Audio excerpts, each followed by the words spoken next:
Chapter 7 Rocks and Rock Types. In the previous standards, we studied the different spheres of the Earth.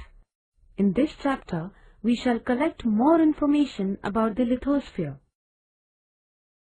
Rock. The naturally formed mixture of minerals found over the surface of the Earth and to the depth of some kilometers below it is called a rock. The characteristics of a rock depend on the minerals it contains and the processes through which these minerals get amalgamated. In most of the rocks, the proportion of silica, aluminium, magnesium and ferrous minerals is high. Types of rocks. According to their formation, 3 types of rocks are identified. Igneous rocks. The lava that is ejected onto the Earth's surface and the magma below the surface get solidified. Rocks formed through this process are called igneous rocks. As these rocks are formed out of the material that comes from the interior of the Earth, they are also known as primary rocks. There are 2 types of igneous rocks. Intrusive igneous rocks. During volcanic eruptions, sometimes the magma gets solidified below the Earth's surface. The rocks formed at such locations below the surface are called intrusive igneous rocks. For example, granite and gabbro.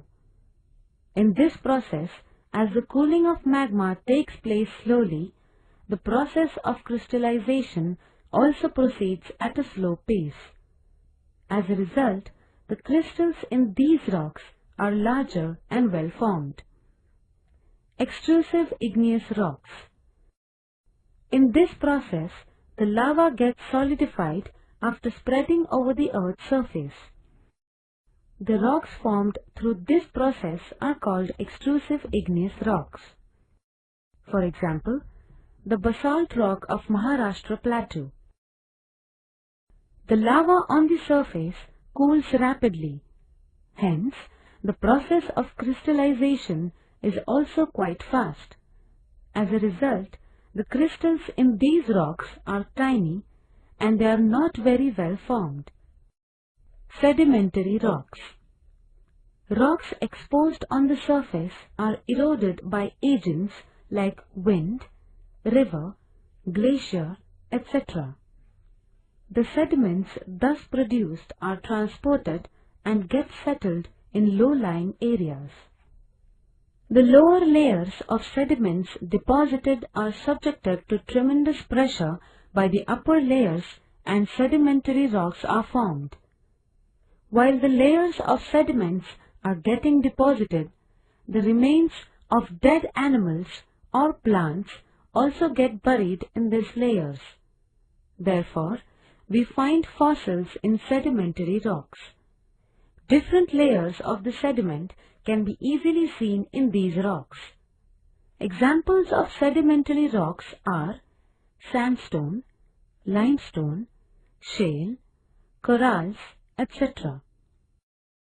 Metamorphic rocks. Due to the effect of hot lava as well as due to the pressure caused by earth movements, the crystals in the original rocks, igneous or sedimentary, get crystallized again. This process leads to the formation of metamorphic rocks, which have an altogether different composition and characteristics. The shape and size of the crystals and the color of rock changes. As these rocks are produced through the process of recrystallization, metamorphic rocks do not contain fossils. Some metamorphic rocks formed out of igneous and sedimentary rocks are given in the table above.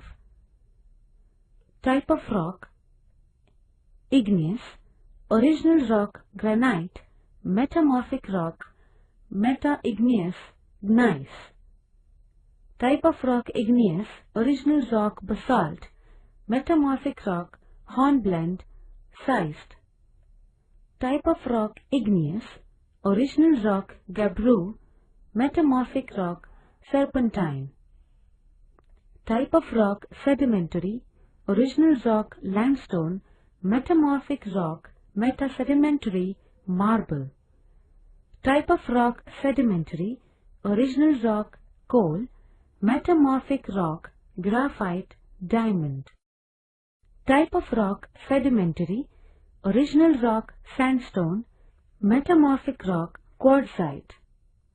Type of rock sedimentary, original rock shale, metamorphic rock schist slate. Rock cycle. Sedimentary rocks are formed through the processes of erosion out of the rocks exposed on the surface of the earth. From the igneous and sedimentary rocks, metamorphic rocks are formed. All these three types of rock move into the mantle in the process of plate consumption. They come to the surface again in the form of primary igneous rocks. This cycle goes on continuously. It is called a rock cycle.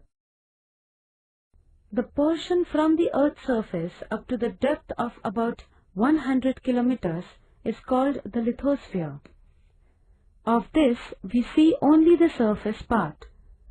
A variety of landforms like mountains, plains, and plateaus are seen on the surface. These landforms are produced by various processes. The development of landforms depends on these processes and the properties of rocks. Hence, in the study of lithosphere, the processes and properties of rocks assume a lot of importance.